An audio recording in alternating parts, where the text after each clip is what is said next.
લક્ષ્ય ન્યૂઝ, એક નજર, એક લક્ષ્ય. હારીજના ચલિયાણ પરિવારે ગરીબ પરિવારને આર્થિક મદદ કરી માનવતાનું ઉત્તમ ઉદાહરણ પૂરું પાડ્યું છે. હારીજના ચલિયાણ પરિવારે માનવતાનું ઉત્તમ ઉદાહરણ પૂરું પાડી ગરીબ પરિવારને આર્થિક સહાય આપી સમાજમાં સંવેદનાનો સંદેશ આપ્યો છે. અમદાવાદની જાયન્ટ્સ હોસ્પિટલ ખાતે સારવાર હેઠળ રહેલી દીકરીના મેડિકલ ખર્ચ માટે ચલિયાણ ગ્રુપ દ્વારા 44,000ની સહાય આપવામાં આવી હતી.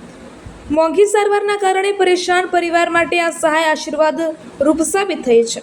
ચલિયાણ ગ્રુપના મિતેશભાઈ અને શૈલેષભાઈ ઠક્કરે માત્ર તાત્કાલિક સહાય જ પૂરી નથી પાડી, પરંતુ આગામી 6 માસ સુધીની સારવારની જવાબદારી પણ સ્વીકારી માનવતા મહેકાવી છે.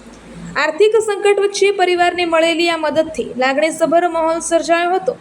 સહાય મળતા ગરીબ પરિવારે ચલિયાણ પરિવાર અને ગ્રુપ પ્રત્યે હૃદયપૂર્વક આભાર વ્યક્ત કર્યો હતો. સમાજમાં આજે પણ માનવતા જીવંત હોવાનું આ કાર્યએ સાબિત કર્યું છે. ચલિયાણ પરિવારના સેવા કાર્યને લોકો દ્વારા બિરદાવવામાં આવી રહ્યું છે. માનવ સેવાને સર્વોચ્ચ ધર્મ માની કરાયેલા આ સહાય અનેક લોકો માટે પ્રેરણારૂપ બની છે. હારીજ વિસ્તારમાં ચલિયાણ પરિવારના આ માનવતાભર્યા કાર્યની સર્વત્ર પ્રશંસા થઈ રહી છે. રિપોર્ટર પંકજ સાધુ, પાટણ.